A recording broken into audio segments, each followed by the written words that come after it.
Assalamu alaikum warahmatullahi wabarakatuh. Alhamdulillah wa kafa wa salamun ala ibadihi alladhina istafa amma ba'd. Faqad qala Allah tabaraka wa ta'ala fi kalamihi al-majid wa fil furqanihi al-hamid. A'udzu billahi minasy syaithanir rajim. Bismillahir rahmanir rahim.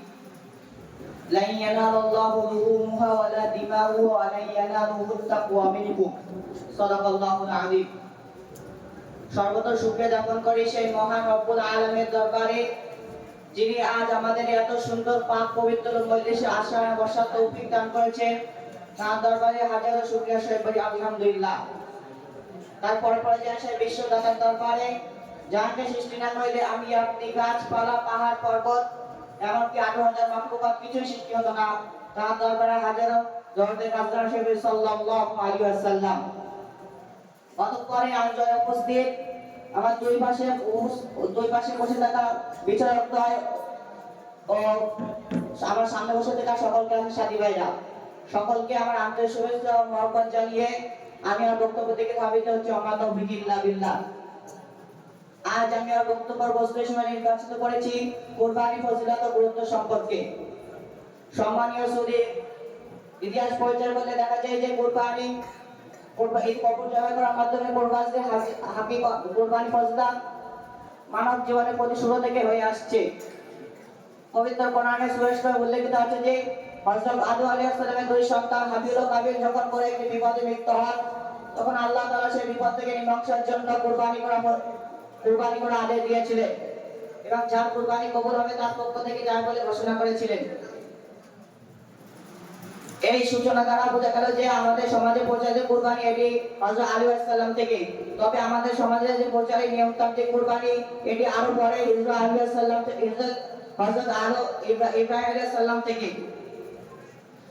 হাদিস শরীফে বর্ণিত আছে যে হযরত যায়েদ ইবনে আরকাম রাদিয়াল্লাহু তাআলা আনহু থেকে বর্ণিত সাহাবায়ে-কেরাম হযরত মুহাম্মদ সাল্লাল্লাহু আলাইহি ওয়াসাল্লামকে জিজ্ঞাসা করেছিলেন, হে নবী, হযরত মুহাম্মদ সাল্লাল্লাহু আলাইহি ওয়াসাল্লাম আমাদের সমাজে যে আমরা যে পশু জবাই করার মাধ্যমে কুরবানি করি এর হাকিকত কি? তখন নবী কারীম সাল্লাল্লাহু আলাইহি ওয়াসাল্লাম বলেছিলেন, এটা তোমাদের হযরত আদম পিতা হযরত ইব্রাহিম সাল্লামের সুন্নাহ। সুতরাং জানা গেল যে আমাদের সমাজে প্রচলিত কুরবানি এটি হযরত ইব্রাহিম সাল্লাম থেকে এসেছে। সম্মানীয় শ্রোতা, এবার এতক্ষণ আমরা কুরবানির ইতিহাস সম্পর্কে জানতে পারলাম। এবার আমরা জানবো কুরবানির ফজিলত ও গুরুত্ব সম্পর্কে। আল্লাহ তাআলা কুরবানির গুরুত্ব ও ফজিলত সম্পর্কে তার স্বয়ং নবী কারীম সাল্লাল্লাহু আলাইহি ওয়াসাল্লামকে উদ্দেশ্য করে বলেছে, ফাসাল্লি লিরাব্বিকা ওয়ানহার, হে নবী তুমি তোমার প্রতিপালকের জন্য নামাজ পড়ো এবং কুরবানি করো।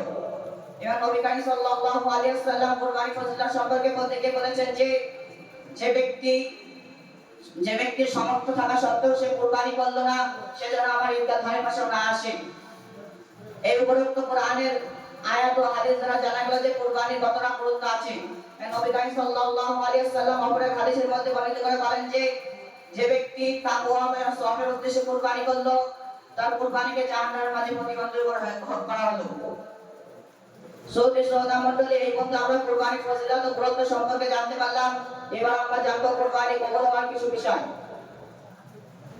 আমাদের সমাজে যে প্রচারিত কুরবানি এটি হচ্ছে একমাত্র আল্লাহ তাআলা রাজি খুশি করার উদ্দেশ্যে। এটা কোনো দুনিয়াতে উদ্দেশ্যে করলে হবে না এবং বস্তু করার উদ্দেশ্যে করলে হবে না। ওই জন্য আল্লাহ তাআলা কোরআনের মধ্যে বলেন, লা ইয়ানালুল্লাহু লুহুমুহা ওয়ালা দিমাইহা ওয়ালাকিন ইয়ানালুল্লাহু তাকওয়া মিনকুম। তোমরা যে কুরবানি করো, ওই কুরবানির বস্তু বা রক্ত কিছু আমার কাছে পৌঁছাবে না, আমার কাছে পৌঁছাবে তোমাদের তাকওয়া। সুতরাং আমাদের সমাজে প্রচারিত কুরবানি এটি হচ্ছে একমাত্র আল্লাহ তাআলা রাজি খুশি করার জন্য।